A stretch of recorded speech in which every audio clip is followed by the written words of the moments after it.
Ingat po, lalo na sa mga kapatid natin kailangan pa ring lumabas kasabay ng pananalasan ng Bagyong Uwan. Para sa update sa mga apektado ng bagyo, nasa headquarters ng NDRRMC sa Camp Aguinaldo ang ating traffic Tito Mondi Lopez. Tito Mondi, good morning. Ano naman ang mga latest na numero dyan?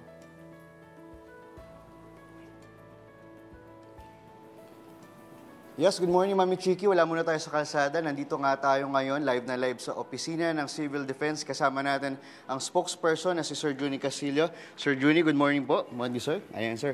Sir, unang tanong ko muna po, una sa lahat, sir, kumusta po kayo? Kumusta po yung mga unang oras nyo na unang tumama ito pong bagyo natin sa bansa? Oh, Mondi, actually bago pa man yung pagtama ng bagyo sa atin, kumbaga tuloy-tuloy nang ang ating mga tao, naka 24/7 na naka-duty, even before that, nag-uusap-usap na para dun sa pre-disaster risk assessment, So tuloy-tuloy kumbaga na maka 24/7 ang ating mga tao dito sa Office of Civil Defense. Okay, sir. Sir, ngayong puntong ito, as of 6:30, sir, saan po ba huling namataan itong bagyong Uwan po natin o nasa na po ba siyang bagay ng bansa? Oo, kanina yung 5 AM nasa coastal waters na siya nung La Union. Pero again, yung mata lang yung pinag-usapan natin na yun pero yung halos kalahati pa nung bagyo ay nasa kalupaan pa. So nakakaapekto pa ito sa atin. Sir, dahil nabanggit niyo po ba yan, meron na po ba kung gaano kalawak yung pinsala nito na iniidol sa ating bansa pagdating po sa kabuhayan, kabahayan at mga infrastruktura?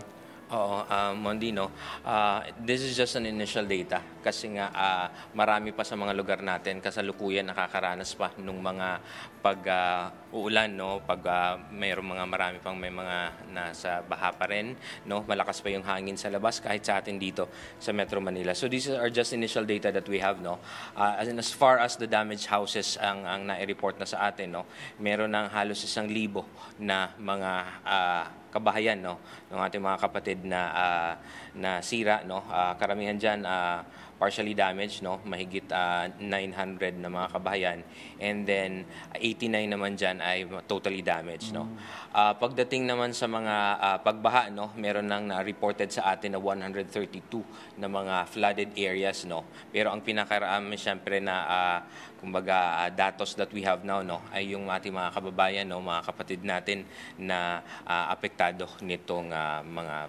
itong malakas na bagyo. Sir, kumusta naman po kababayan natin? Meron na ba tayong initial report sa mga napinsala, casualty, nasugatan o kasalukuyan pong nawawala ngayong bagyo?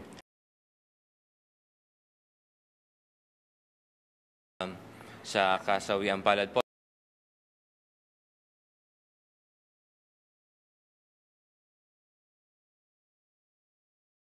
naman po ay mula sa Catbalogan na sa Samar,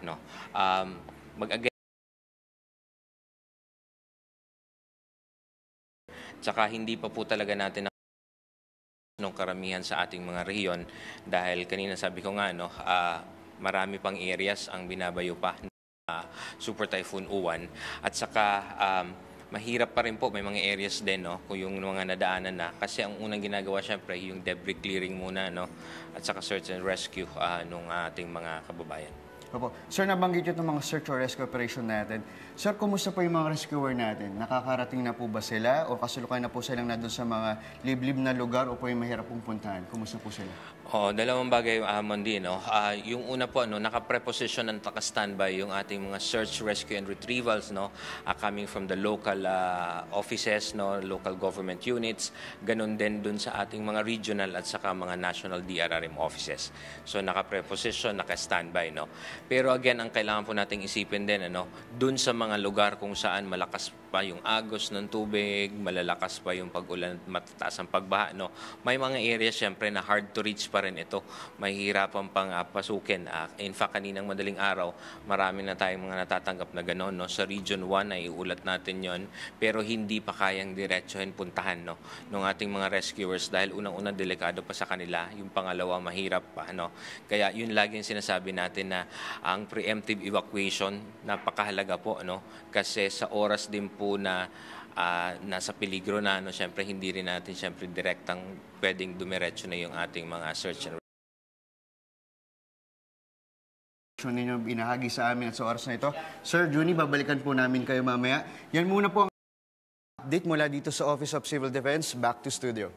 Maraming salamat sa iyo, Tito Mondi, at mananatili tayo nakasubaybay kasama ang NDRRMC. Balikan natin sa NDRRMC Headquarters si Tito Mondi Lopez. Tito Mondi, ano pang mga dapat malaman ng ating mga kapatid dyan? Tito Mons? Yes, Mami Dims, good morning sa iyo. Nandito pa rin na tayo sa Office of Civil Defense at kasama pa rin natin ang spokesperson na si Sir Juni Castillo. Sir Juni, good morning po ulit. Good morning, Monday. Ayun sir, kanina po napag-usapan nga rin natin yung mga naging casualty natin. Sir, kumusta naman po muna yung mga rescuer pala natin na nandun sa mga naapektuhan lugar po? Oo, yun, sabi ko nga kanina, no, naka-deploy ito at naka-standby, no, ang itong mga ating mga search rescue teams, no, lalo na specifically yung mga nasa lokal na pamahalaan natin, ano. Ganun din yung mga regional at mga national na mga search rescue teams natin, naka-standby ito, no. Pero syempre yun nga, kung tinatanong mo kung kumusta, no, syempre magkakasunod ito ng mga lindol, bagyo, no, baha ng mga ano, so serbisyo talaga Na talagang on the parts of, pagbibigay po. Ayan. Sir, meron nga rin po palang na po sa mga SOCMED natin na yung iba po nating mga kababayan daw ay hindi po na-rescue. Sir, na parang lumaganap yun, sir. Ano pong masasabi niyo po doon? Paano sila makakahingi ng tulong po sa kanilang mga tanggapan po?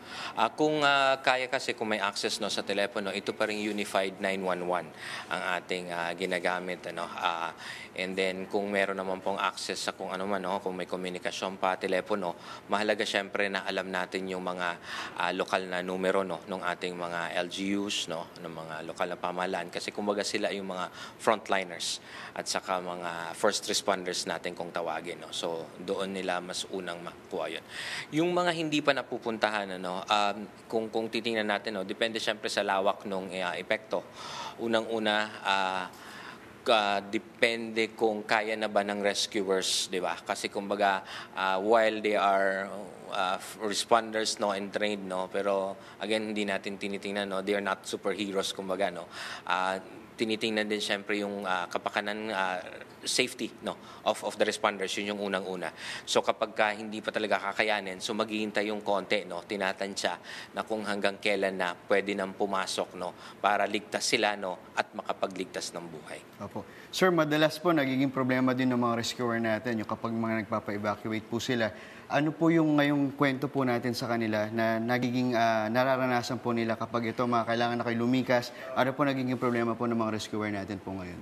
Sige, opo, no. Yun, kaya ngayon kung mapapansin niyo kapag may ganitong paparating na malakas na bagyo, no, ang una talagang ginagawa ay tinitingnan yung mga kababayan natin na nasa peligro, ano, tapos kung kailangan po talaga, ilikas sila, ano. Unang-una, para syempre mas ligtas ang buhay ng ating mga kababayan, ng ating mga kapatid. Pero syempre pangalawa din po, no, ang buhay din ng ating mga rescuers, no.